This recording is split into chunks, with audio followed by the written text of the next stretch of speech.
आदरणीय सोनिया गांधी जी, राहुल गांधी जी, मंच पर बैठे सभी सम्मानित साथी एवं देश भर से आए सभी एआईसीसी के सदस्यगण, मीडिया के दोस्तों,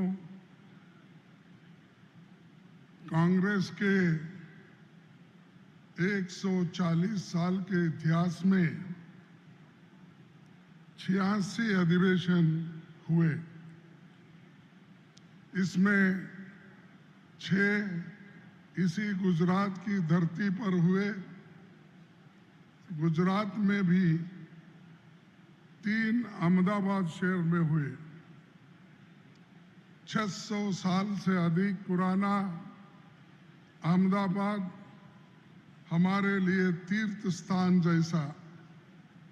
यहाँ साबरमती आश्रम है, सरदार पटेल राष्ट्रीय स्मारक है और बहुत सी यादें कांग्रेस के साथ यहाँ पर दिलाती है।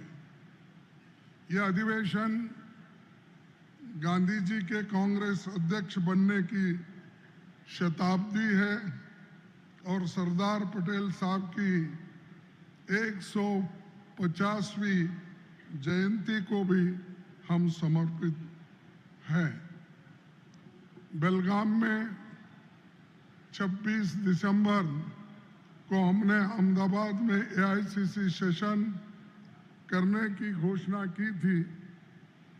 महात्मा गांधी जी ने सिर्फ हिंदुस्तान को नहीं बल्कि दुनिया को सत्य और अहिंसा का मार्ग दिखाया और इसी तरह से आज़ादी भी दिलाई। दुनिया के हर देश में उनकी मूर्ति लगी है, डाक टिकट जारी हुए हैं। ये दर्शाता है उनके उसूलों के लिए आज देश कितना सम्मान देता है।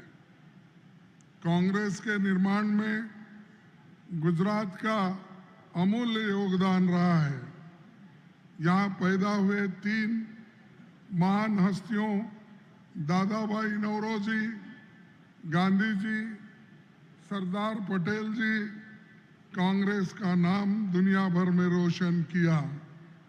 यह हमारी कांग्रेस पार्टी के अध्यक्ष भी रहे हैं। हमारे महान नेता सरदार पटेल ने भारत के राजे रजवाड़ों का एकीकरण करके एक मजबूत राष्ट्र बनाया। इस साल 31 अक्टूबर को पूरे देश में हम उनकी 150वीं जयंती बड़े धूमधाम से मनाएंगे। कल हमने उन्हें श्रद्धांजलि के रूप में एक्सटेंडेड सीडब्ल्यूसी की बैठक सरदार पटेल मेमोरियल हॉल में आयोजित की। हमें फख्र है कि नेताजी सुभाष चंद्र बोस गुजरात में ही 1938 में कांग्रेस अध्यक्ष बने।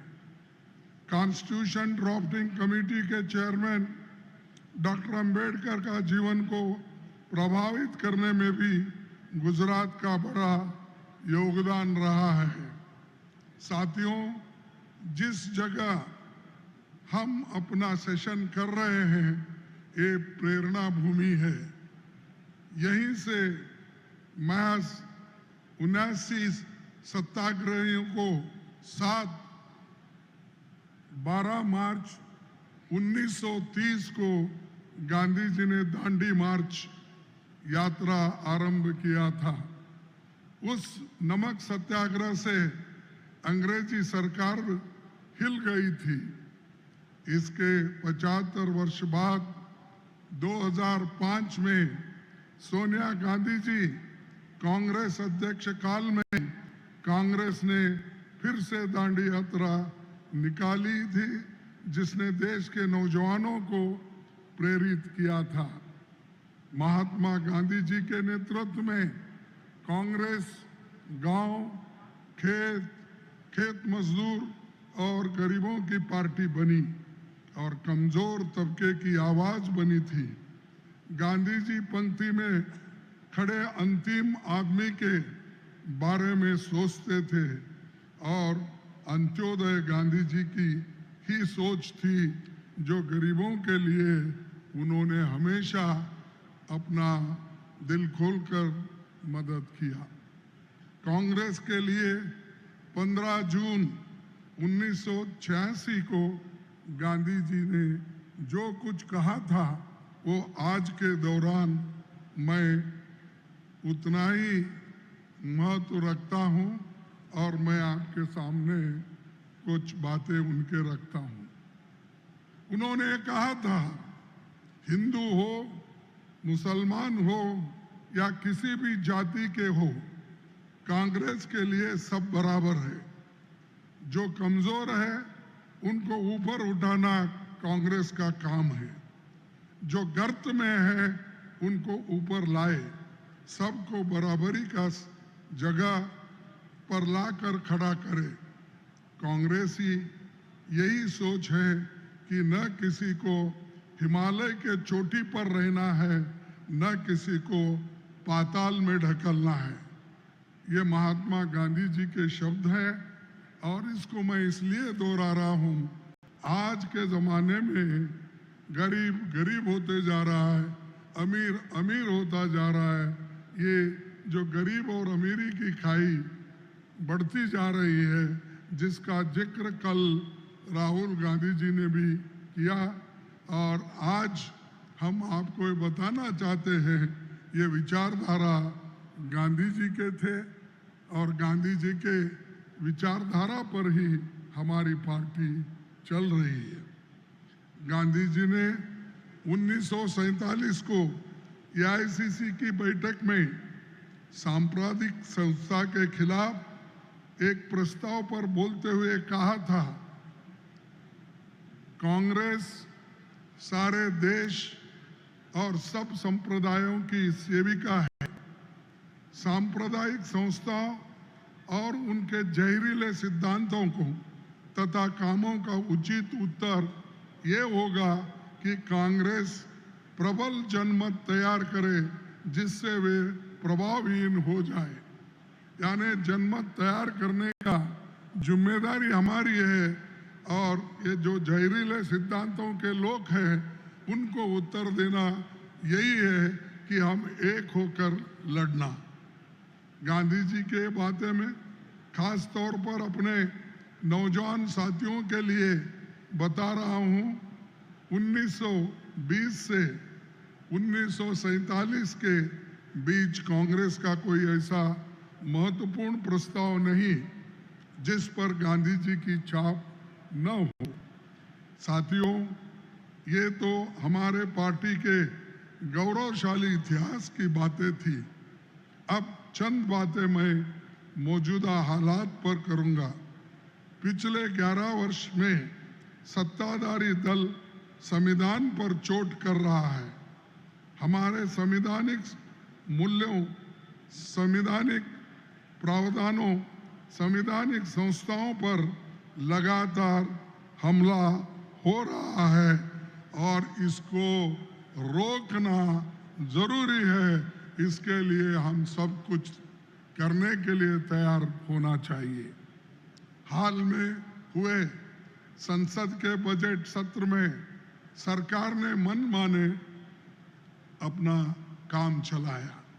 स्पीकर ने leader of opposition Rahul Gandhi ji को नाम लिया, उनको बोलने के लिए कहा, फिर बाद उन्होंने उनको बोलने नहीं दिया। ये डेमोक्रेसी में लज्जा की बात है।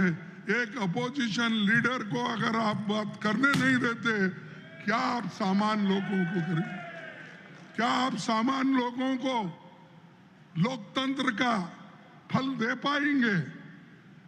लोगों की आवाज को उठाने वाले एलओपी जिनके आवाज को दबाया जाता है, तो इसके ऊपर से सोचिए कि आज की सरकार किस मानसिकता के साथ चल रही है।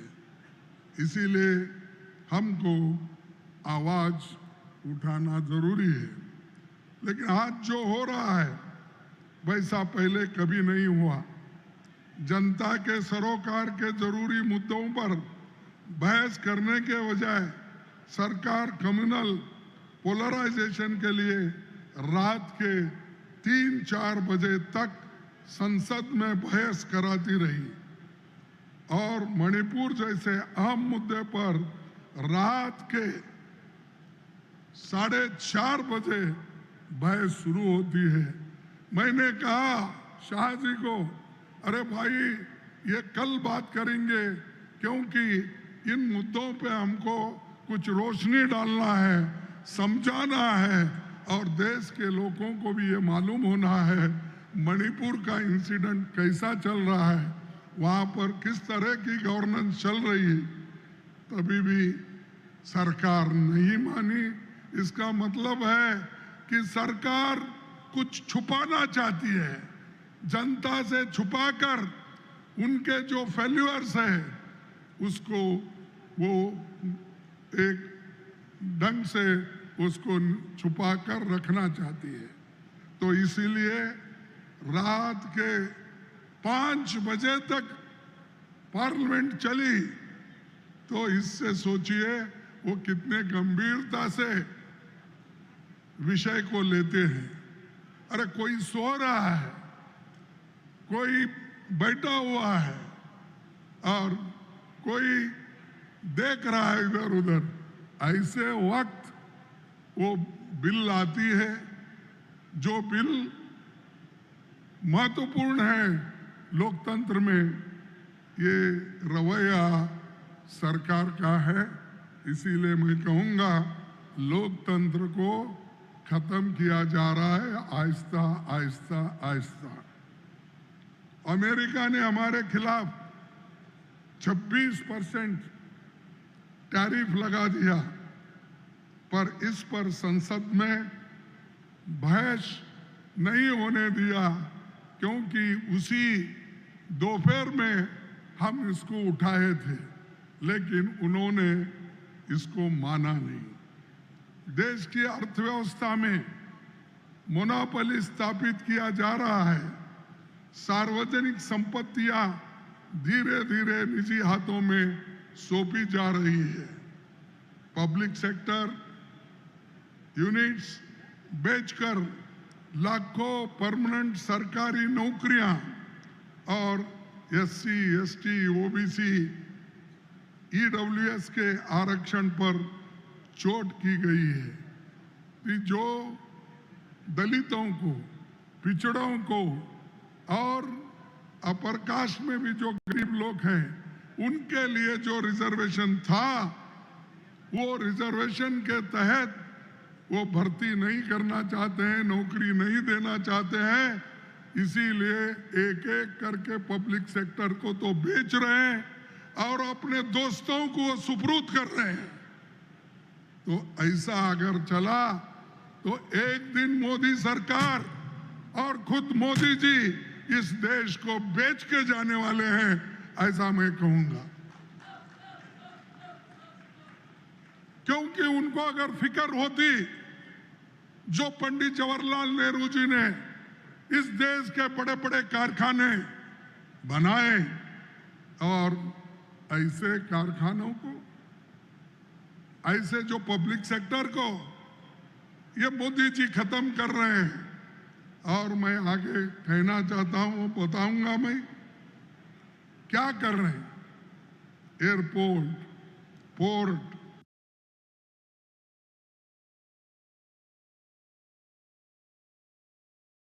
माइनिंग या पावर, मीडिया हाउसेस हो या टेलीकम्युनिकेशंस, यहां तक कि अमेरिका के बिना ऑक्शन के सैटेलाइट टेक्नोलॉजी अपने उद्योगपति मित्रों को ये सरकार दिलवा रही है। जिससे हमारी राष्ट्रीय सुरक्षा को भी खतरा है। इसीलिए हमको सोचना है, यह कोई व्यक्तिगत बात नहीं है, किसी पार्टी की बात नहीं है। हम, आप और हम मिलके देश के लिए क्या कर रहे हैं, आने वाले पीढ़ी को क्या देना चाहते हैं आप। लेकिन उनके पास कोई उत्तर नहीं, वो सिर्फ कांग्रेस को गालियां देने के सिवाय, कांग्रेस को भला बुरा कहने के सिवाय दूसरी बात वो नहीं करते। आज चुनाव आयोग से लेकर संसद तक सरकार का विस्तार बनाने की कोशिश है। इलेक्शन इंस्टीट्यूशन भी उनके कंट्रोल में है और सरकार हर चीज में आज इंटरफियर करके अपना वर्चस्व हर जगह बिठा रही है। चुनाव में घोटाला हो रहा है। इलेक्ट्रॉनिक टेक्नोलॉजी के एडवांसमेंट के साथ पूरी दुनिया के विकसित देश ईवीएम को छोड़कर बैलेट पेपर की तरफ चल गए हैं। कहीं भी दुनिया में ईवीएम्स नहीं है, सिर्फ भारत में है, वो भी इतना बड़ा देश है। 140 करोड़ लोग लोकतंत्र में विश्वास रखते हैं। इसीलिए मैं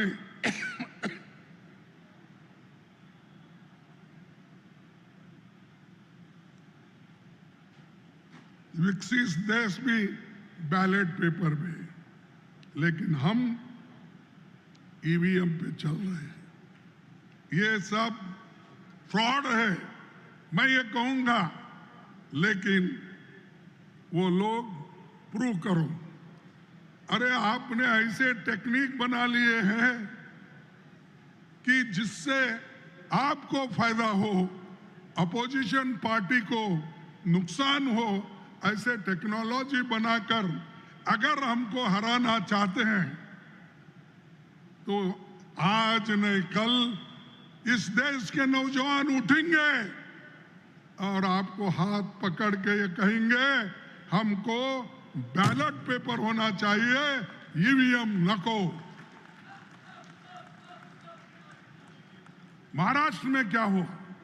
राहुल जी ने ये सवाल पहले उठाए, पार्लियामेंट में उठाए, प्रेस में बोले, हम लोग बोले, लेकिन सरकार असर नहीं हुआ। अरे असेंबली और पार्लियामेंट इलेक्शन के बीच में अगर 50 लाख वोट्स वहां पर ज्यादा होते हैं तो आप ही बताइए ये कैसा डेमोक्रेसी, ये कैसा इलेक्शन कमीशन, ये कैसा वोटर लिस्ट उन्होंने बनाया। सब फर्जी बना के जीत गए। महाराष्ट्र का इलेक्शन ये तो फ्रॉड है, डेमोक्रेसी पे ये एक मार है। इसलिए यही बात हरियाणा में भी हुई है। हो सकता है वो छोटे प्रमाण पे हुई, लेकिन सबसे बड़े पैमाने में हमारे पास ही है। अरे हमारे सीट सबसे ज्यादा पार्लियामेंट में आ सकते हैं, वही वोटर लिस्ट सिर्फ थोड़े दिन में बदल के एमएलए उनके आते हैं। मैं कहीं नहीं सुना, कहीं नहीं देखा कि ये बीजेपी वहां 150 सीटें लड़ती है और 150 सीटें लड़ती है और 138 सीटें लाती है। 90% रिजल्ट कभी हुआ है इस देश में? अनेक इलेक्शन हमने देखे हैं। मैं तो खुद 12-13 इलेक्शन लड़ा हूं। ऐसा कभी नहीं हुआ। जो फ्रॉड महाराष्ट्र में हुआ वो सिर्फ डेमोक्रेसी को तबाह और तंग करने के लिए और अपोजिशन को हराने के लिए उन्होंने ये काम किया है। इसके खिलाफ भी हमको लड़ना है। और वोटर लिस्ट में बड़े पैमाने जो गड़बड़ियां हो गई, इसको रोकने के लिए हम बहुत से सवाल और हमारे एडवोकेट्स भी और लीडर्स भी इस पर बहुत काम किए, लेकिन फिर भी हम इसमें पीछे हैं। इसको ढूंढ के निकालेंगे। जो चोर चोरी करता है वो आज नहीं कल पकड़ा जाता है, उसके लिए हम वो कोशिश कर रहे हैं। भाइयों, थोड़े दिनों में सरकार अब इधर इधर नए नए नारे देती है और लोगों को भटकाती है। खास करके आज 15 लाख संपन्न भारतीयों विदेशों में जाकर बस गए हैं। 15 लाख लोग जो अमीर हैं वो विदेशियों में जाके बसे, फॉरेन कंट्रीज में जाके बसे हैं। बेरोजगारी से बचने के लिए विदेश में काम करने गए हुए नौजवानों को जंजीरों में बांधकर अमेरिका से वापस भेजा जा रहा है, लेकिन हमारे प्राइम मिनिस्टर मुग्ध है, साइलेंट है। बाकी के वक्त तो खूब बकते हैं, खूब बोलते हैं, लेकिन जब लोगों के ऊपर अन्याय होता है, हमारे नौजवानों पर वो अन्याय होता है, जो अनएम्प्लॉयमेंट का प्रॉब्लम आता है, तो उस वक्त चुप बैठते हैं और चुप बैठकर उस पर ध्यान नहीं देते। ये एक ही चीज नहीं है, और अनेक चीजें भी हैं। भाइयों, ये जो खास करके सत्ताधारी दल बार बार यही बताने का प्रयास कर रहा है कि भारत का विकास सिर्फ 2014 के बाद ही हुआ है। गुजरात की ही मिसाल लीजिए। यहाँ की अधिकतर संस्थाएं कांग्रेस राज्य में बनी हैं। चंडीगढ़ के बाद देश का दूसरा मॉडर्न सिटी गांधीनगर भी कांग्रेस की ही देन है। देन है या नहीं? गुजराती लोग यहाँ बैठे नहीं है ना? गांधीनगर कब बना? कांग्रेस के जमाने में बना। मोदी बोलते हैं ये मेरे जमाने में बना। आप मानते हैं इसको? और उसी तरह यहां पर बड़ी बड़ी शिक्षण संस्थाएं बनी, जिसमें IIM मोदी के जमाने में बना, इसरो मोदी जी के जमाने में बना। और मैं ये पूछना चाहता हूं, श्वेत क्रांति, व्हाइट रेवोल्यूशन, वो भी 2014 के बाद ही बना। आप मानते हैं इसको? नहीं। क्या त्रिभुवन दास पटेल जो कोऑपरेटिव सोसाइटी, दूध की सोसाइटियां बनाई, क्या वो भी मोदी जी के जमाने में हुआ? कुरियन जो यहां पर बहुत बड़ा यहां लोगों को मदद किया, कोऑपरेटिव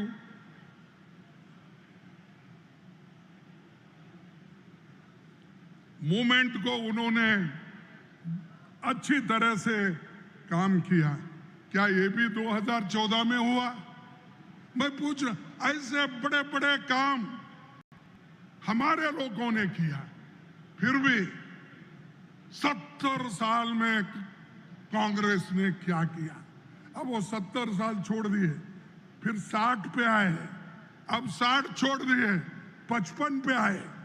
55 सालों में आपके, अरे भाई तुम तो 11 साल प्राइम मिनिस्टर हो गए, 13.5 साल चीफ मिनिस्टर है गुजरात के, फिर भी गुजरात को क्या आपने यहाँ के गरीबों का गरीबी हटाया? क्या दलितों का? आज मैं देखा एक दलित आदमी जो इनके जमाने में जब वो मंदिर में गया रामनवमी के लिए, वो हमारा एलओपी है, अंदर गया, दर्शन लिया, जब बाहर आया तो वहां के लोग गंगा जल ला के पवित्र करने का काम वो लोगों ने किया। यह शर्म की बात नहीं है। हम भी हिंदू हैं ना, जो दलित लोग हैं, जो पिछड़े हैं, जो अस्पृश्य लोग हैं, ये भी तो इंसान है ना, ये भी तो आपके हिंदू धर्म के ही वो अंग होते ना। उन्होंने अगर मंदिर में जाते हैं, दर्शन लेकर अगर आते हैं, तो आप वो गंगा जल छिड़का के उसको पवित्र करते हैं। ये शर्म की बात है। और बार बार ये कांग्रेस वाले हिंदुओं के खिलाफ है, ये हिंदू के मानते नहीं उसूल। यही उसूल मानना, हमको अंदर नहीं आने देते, दर्शन नहीं देते, हमका अपमान करते हो। और ये कल के पेपर में आए, ये बहुत दिन का नहीं, वो भी एक पॉलिटिशियन, वो भी एक एलओपी, उसकी हालत ये है तो सोचिए देहात में रहने वाले जो दलित हिंदूज हैं उनकी क्या दशा होगी। मोदी साहब, ये सुधारो पहले।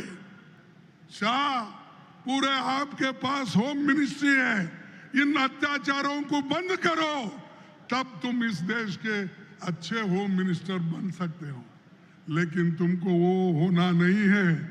आपको सिर्फ ईडी, सीबीआई, आईबी इनके पीछे भागना है। गरीब लोगों को, छोटे मोटे व्यापारियों को तंग करना है, यह आपकी मंशा है। तो इसीलिए ऐसे लोगों से सतर्क रहना कांग्रेस का काम है। और ये काम सिर्फ कांग्रेस कर सकते हैं, ये काम सिर्फ राहुल गांधी जी कर सकते हैं, और सोनिया गांधी जी के आशीर्वाद से हम आगे बढ़ सकते हैं। मैं इसलिए बोल रहा हूं, राहुल गांधी जी के पास वो ऊर्जा है, नौजवान है, और विचारधारा उनकी अच्छी है, गरीबों के बारे में सोचते हैं, बैकवर्ड्स के बारे में सोचते हैं, और हर समाज के गरीब, सिर्फ एक कौम का बोल के नहीं बोलता मैं, वो चाहे अपर कास्ट के हो, लोअर कास्ट के हो, कोई भी, सबके लिए उनके दिल में जगह है, और उस ऊर्जा के साथ वो काम कर रहे हैं। लेकिन हम लोग सिर्फ जिंदाबाद जिंदाबाद करते फिरे, कुछ होने वाला नहीं है। अरे जिंदाबाद उस वक्त काम आता है, हम जीत के बाहर जब आते हैं, उस वक्त जय जयकार आप करो। दूसरी बात मैं ये कहना चाहता हूं, ये तो हमेशा नरेंद्र मोदी जी कोई भी काम करते हैं उल्टा करते हैं। देश के लिए कोई अच्छी काम उन्होंने नहीं की।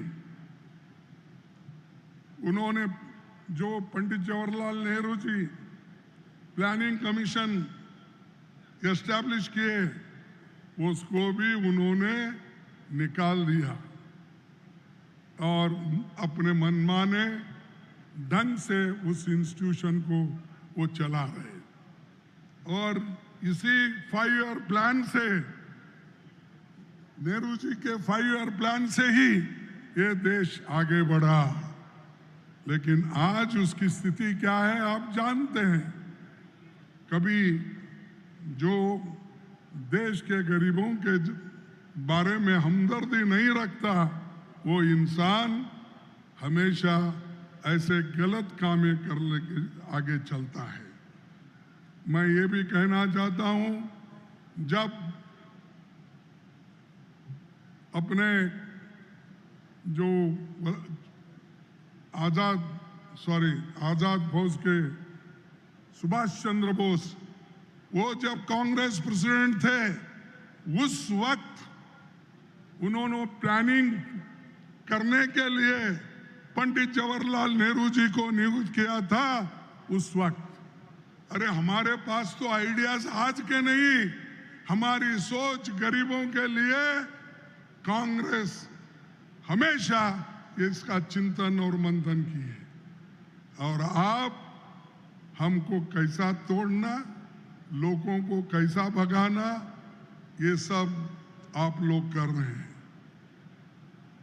और इस 11 वर्ष में विपक्षी राज्यों के साथ सौतेला व्यवहार, सेंटर स्टेट रिलेशन इतने मजबूत थे कांग्रेस के जमाने में, यूपीए के जमाने जब सोनिया गांधी जी चेयरपर्सन थे, मनमोहन सिंह जी जो हमारे प्रधानमंत्री थे, उस वक्त सेंटर स्टेट का रिलेशन इतना अच्छा था कि कोई भी कभी भी आके कुछ भी अपने लिए मांग सकता था। लेकिन मोदी जी के सरकार में अगर सच भी है जो उनको मिलना है, जैसा कि नरेगा का हो या और बजट में जो अनाउंस किए हैं, वो फंड पूछने को गए तो भी मोदी कभी नहीं देते। और आज हमारे चीफ मिनिस्टर्स, चाहे वो कर्नाटक के हो, चाहे वो तेलंगाना के हो, चाहे हमारे हिमाचल के हो, ये सब लोग और झारखंड के हो, ये तड़प रहे। अरे भाई नरेगा के लिए फंड्स दो, गरीब लोग गरीबी से जूझ रहे हैं, उनको काम दो। लेकिन मोदी सरकार उधर ध्यान नहीं देती, क्योंकि उनके मित्र दोस्त लोग अमीर है। तो जो अमीर का दोस्त है वो गरीब का दोस्त नहीं बन सकता। इसीलिए हमको ये सिखाना है, कहना है कि हम लोग इसको छोड़ेंगे नहीं, हम लड़ते रहेंगे। और दूसरी बात, विपक्षी राज्यों में इनके भेजे हुए गवर्नर कैसा काम कर रहे हैं। हाँ, कल सुप्रीम कोर्ट ने ऐसा फटकारा मारा, वो जिंदगी भर हमारे मोदी साहब और उनके गवर्नर याद रखना चाहिए। आप पढ़े होंगे, पढ़े या नहीं, यही हमारे लोगों की मुश्किल है, ये नहीं जानते। अरे गवर्नर को तो जो गवर्नर ने अपने पास बिल रख लिए थे, चाहे तमिलनाडु का हो, चाहे कर्नाटक का हो, चाहे हिमाचल का हो, चाहे तेलंगाना का हो, जहाँ के बिल वेस्ट बंगाल का हो, ये बिल्स उन्होंने असेंबली में पास करके भेजा था, वो गवर्नर लेकर बैठ गए थे। और बैठ गए, एक दिन नहीं, 2 दिन नहीं, 1 महीना नहीं, 2 महीने, सालों से। इसीलिए सुप्रीम कोर्ट ने कहा ज्यादा दिन, आप हिंदी में बोलते ना कुंडली, कुछ सांप ऐसा कर कर कर कुंडली से ऊपर बढ़ता है ऐसा, हाँ कुंडली, तो अब नहीं चलेगा। बोले वो आपके पास जो भी बिल है या पास करो या उसको वापस भेजो, रिजेक्ट करो, लेकिन आप ऐसा ही रखेंगे। और उन्होंने आगे ऐसा ऑर्डर दिया, जो लोग बिल भेजे हैं गवर्नर के पास, वो सारे बिल समझो कि उसको मंजूरी मिल गई है, कोर्ट ने दिया। तो उनको ये तो गवर्नर और इस सरकार को थप्पड़ मारे। अरे अगर आप साइन करते जो अच्छा है तो आपको क्रेडिट मिलता, लेकिन आज सुप्रीम कोर्ट को यह कहना पड़ा कि आप गवर्नर जो भी रख लिए हैं सालों से, उसको मंजूरी समझकर आगे का काम करो। इसीलिए हमारे मुख्यमंत्रियों का काम आसान हो गया। बैठे जगह सब कुछ मिला। अब गवर्नर को सलाम मारने की जरूरत नहीं, कभी कभी मारना भी चाहिए, लेकिन अब तो पूरा बिल्स आपको देंगे। और जो प्रेसिडेंट के पास गए हैं और वहां भी पड़े हुए हैं, अननेसेसरली जो रेफर कर रहे हैं गवर्नर सताने के लिए, वो भी, उसको भी मंजूरी सुप्रीम कोर्ट ने डायरेक्शन दिया।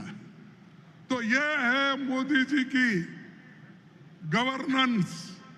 और ये मोदी जी सब विपक्षियों को सताने के लिए काम करती है, देश के लिए नहीं, देश के भलाई के लिए भी नहीं है।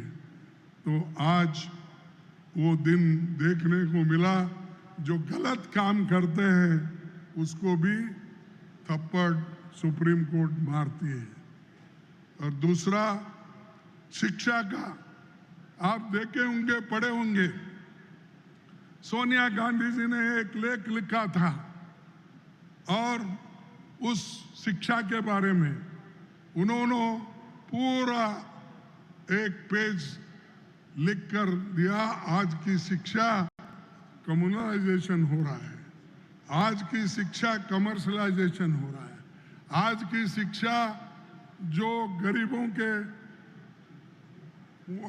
के हाथ वहां नहीं पहुंच सकते ऐसे हैं। इसीलिए इस शिक्षण व्यवस्था को बदलना चाहिए, ये मैडम गांधी जी का कहना है और हम लोगों का भी वही कहना है। हम बार बार पार्लियामेंट में इसको उठाने की कोशिश किए, लेकिन अच्छा हुआ सोनिया गांधी जी ने इसको लिखकर लोगों को समझाया। और दलित, आदिवासी, पिछड़े, अति पिछड़े, गरीब बच्चे उच्च शिक्षा से दूर होते जा रहे हैं।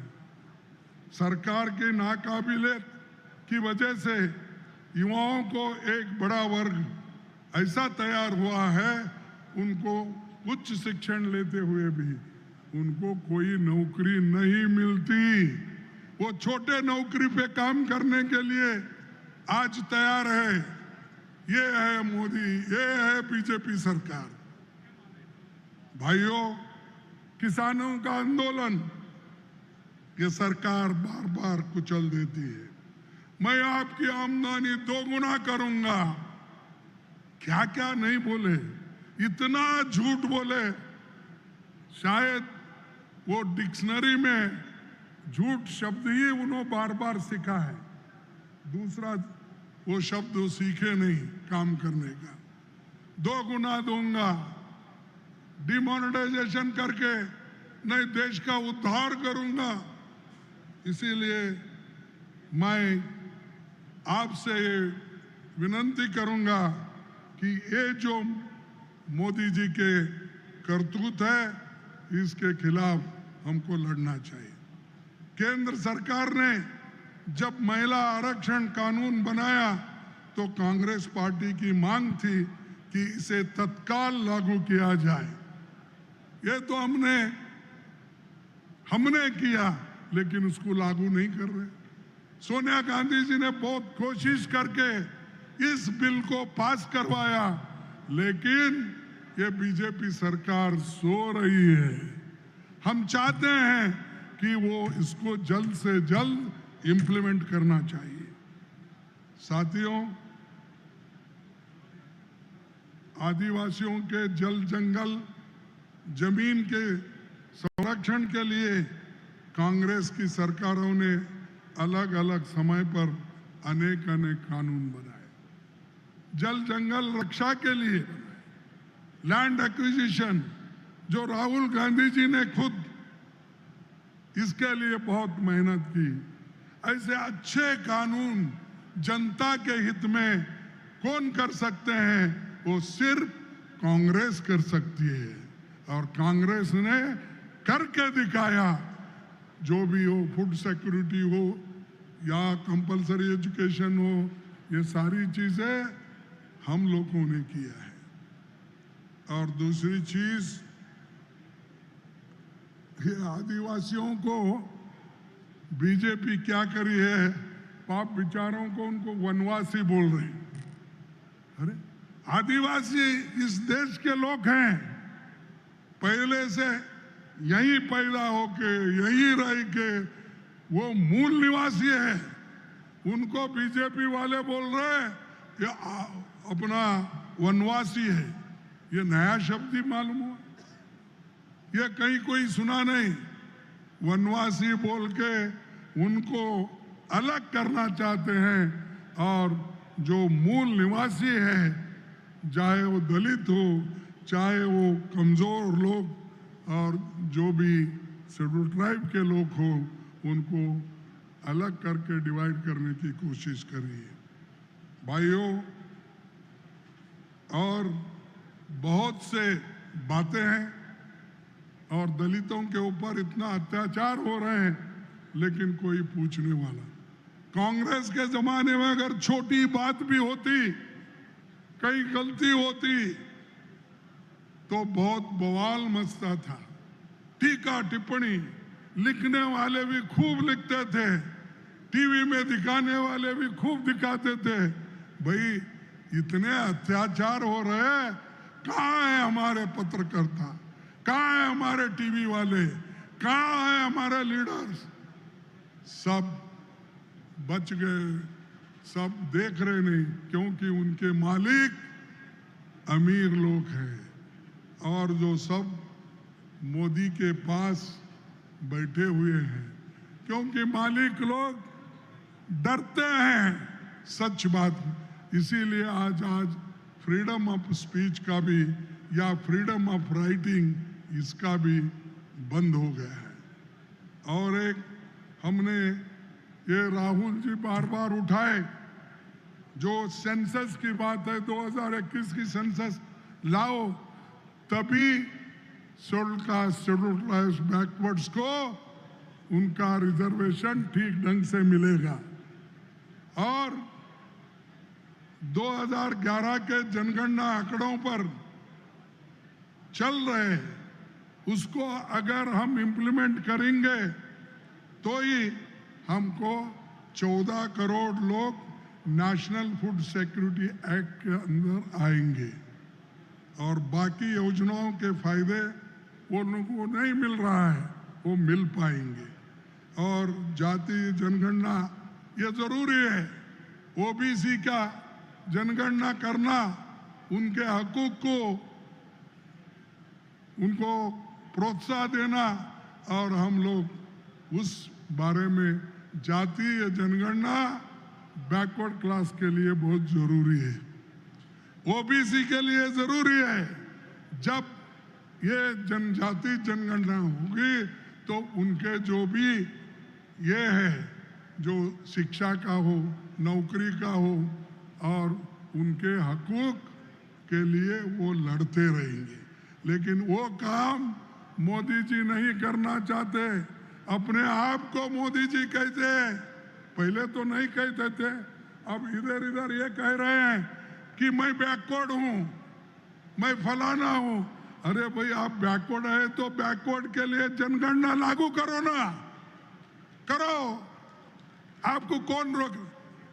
फायदे के लिए बैकवर्ड बोलते हैं, वोटों के लिए बैकवर्ड बोलते हैं, लेकिन बैकवर्ड लोगों की जनगणती नहीं कराना चाहते, क्योंकि उनकी जकड़ वो अमीर लोगों के हाथों में है।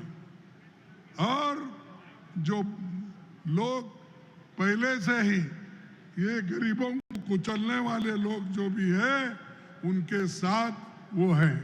इसीलिए दोस्तों, हमको ये भी लड़ना है, और इसके लिए भी हमको काम करना है। दूसरी बात, मैं अभी 2 मिनट में समाप्त करूंगा।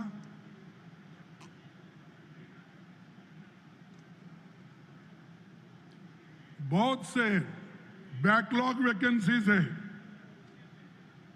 और एमएसएमई यूनिट्स बंद हो गए हैं। अब लोगों को नौकरी नहीं मिल रहा। 5 वर्षों में एमएसएमई यूनिट्स 5 लाख बंद हो गए। और कल देख रहा था मैं, क्या परसों, मोदी जी का भाषण 10 लोगों को बिठा के उन्होंने पूछ रहे थे मुद्रा योजना कैसी है, कितना फायदा आपको हो गया। आप देखे होंगे टीवी पे। ये मोदी जी सिर्फ पब्लिसिटी के लिए काम करते हैं, और वो भी छुप छुप के, घर में बुला के, अरे मैदान में आओ, लोगों को मिलो, आपकी गवर्नेंस कैसी है लोगों से पूछो। अपने घर में 8-10 लोगों को बुला के नहीं पूछ सकते। इसको आपको अंदाजा नहीं मिलेगा कितने अनएम्प्लॉयड है, कितनी बेरोजगारी है, कितने एमएसएमई बंद हो गए हैं, तभी मालूम होगा। लेकिन वो कभी आते नहीं और लोगों की बात सुनते नहीं। उसके बाद आपको तो मालूम है 2 रुपए बढ़ा दिए सिलेंडर, डीजल, पेट्रोल, कच्चे तेल, सब पे 2-2 रुपए बढ़ा। और वो कहते थे मैं कम करूंगा। तो भाइयों, ये जो मोदी जी हमेशा गरीबों के खिलाफ काम करते हैं, गरीबों के लिए कुछ उन्होंने नया सोचा भी नहीं है, समझा भी नहीं है। इसीलिए मोदी जी की मेक इन इंडिया भी फेल्योर हो गई। मोदी जी का हर जो उनके पास विषय था उसको उन्होंने कभी आगे नहीं बढ़ाया।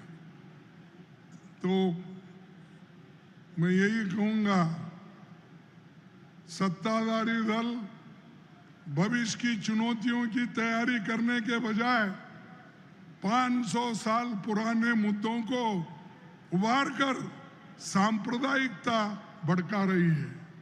उनके आरएसएस के चीफ ने बोला, अरे भाई, हर मस्जिद के नीचे शिवलिंग मत ढूंढो, वो जो हो गया।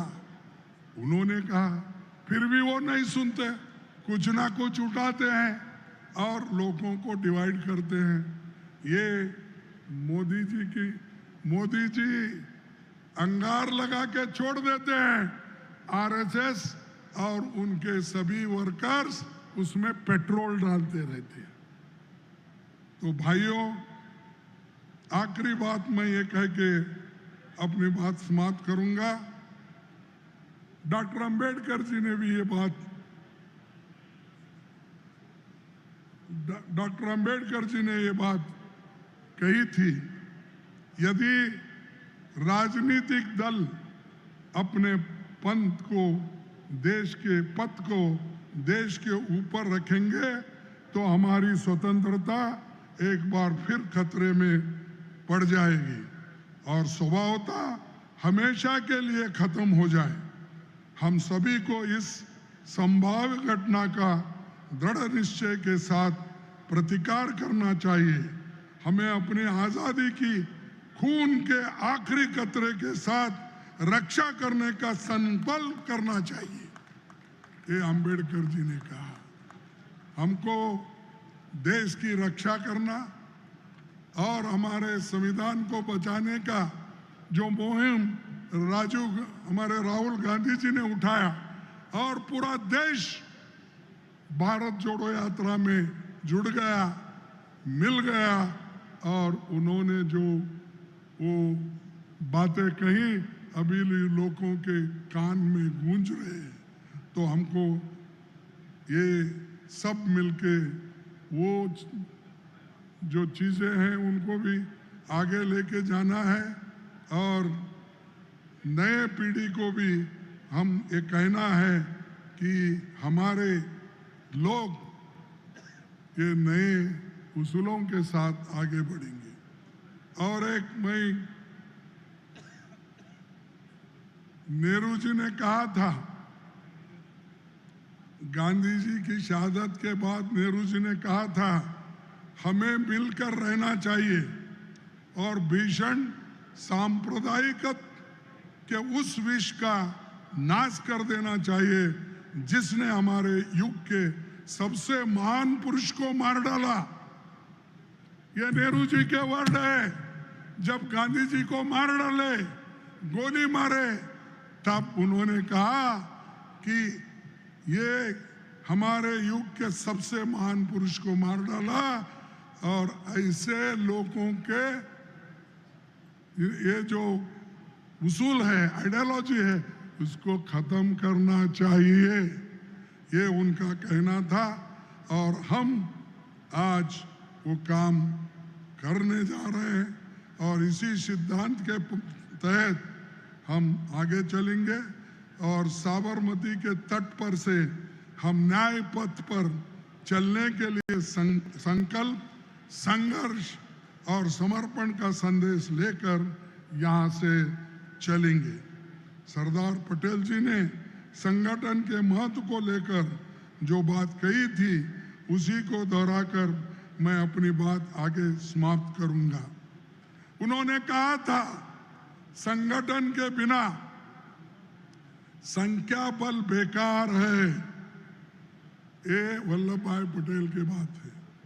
बिना संगठन के संख्या बल असली नहीं बल है। सूत के धागे अलग अलग रहते हैं तो अलग अलग बात होती है, पर जब वे बड़ी संख्या में एकत्र होते हैं तो कपड़े का स्वरूप धारण कर लेते हैं। तब उनकी मजबूती, सुंदरता और उपयोगिता अद्भुत हो जाती है। ये बात वल्लभ भाई पटेल जी ने उस वक्त कहा था।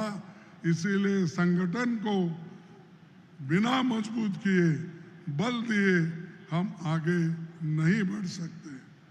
और दूसरी, संगठन निर्माण के जिला अध्यक्षों की राहुल गांधी जी ने एक मीटिंग, हम सब लोग, हमारे सब जो डीसीसी प्रेसिडेंट थे, उनकी मीटिंग हमने ली। एक गाइडलाइंस देने के लिए हमने पूरी कोशिश की और जिला अध्यक्ष को अपनी नियुक्ति के 1 साल के अंदर बूथ कमेटी बनाना, मंडल कमेटी बनाना, ब्लॉक कमेटी और जिला कमेटी में बेहतरीन लोगों को जोड़ते हुए बनाना है। इसमें कोई पक्षपात नहीं होना चाहिए। और संगठन निर्माण में जिला अध्यक्षों की भूमिका महत्वपूर्ण होने वाली है। इसलिए इनकी नियुक्ति स्ट्रिक्टली एआईसीसी गाइडलाइंस के अनुसार निष्पक्षपात होना है। और हमने भी देश भर से जिला अध्यक्षों को 3 मीटिंग ली और आगे का कार्यक्रम साथ में ये हाथ नहीं बटाते। मैं ये महत्व का मुद्दा रखूंगा। जो लोग पार्टी के काम में हाथ नहीं बटाते, उन्हें आराम करने की आवश्यकता है। जिम्मेवारी नहीं निभाते, उन्हें रिटायर होना चाहिए।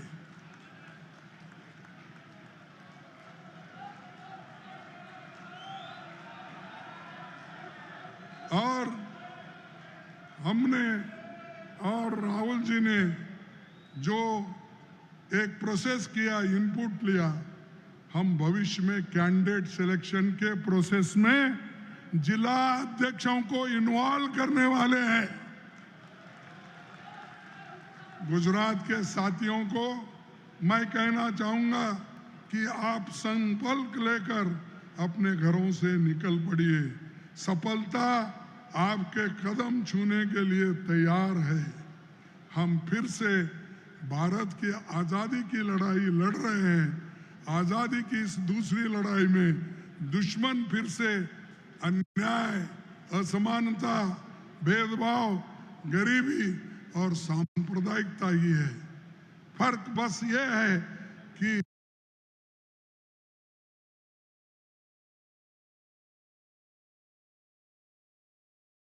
तब अन्याय, गरीबी, असमानता को बढ़ावा विदेशी देते थे, अब हमारी खुद की सरकार दे रही है, तब सांप्रदायिकता का फायदा विदेशी उठाते थे, आज स्वयं हमारी सरकार उठा रही है। पर हमें ये लड़ाई भी जीत कर रहना है और इसके लिए राहुल जी तैयार है, मैं और सोनिया गांधी जी का आशीर्वाद हमको है। हम कभी डरेंगे नहीं, झुकेंगे नहीं, आगे बढ़ते रहेंगे, हमारे मंजिल को हम पहुंचेंगे। यही कहकर मैं अपने शब्दों को समाप्त करता हूं। जय हिंद, जय गुजरात, जय कांग्रेस। जय हिंद। क्या इतने लोग पीछे के जरा कमजोर हो गए? जय हिंद, जय हिंद। धन्यवाद, आपको सबको नमस्कार। क्षमा चाहता हूं मैं।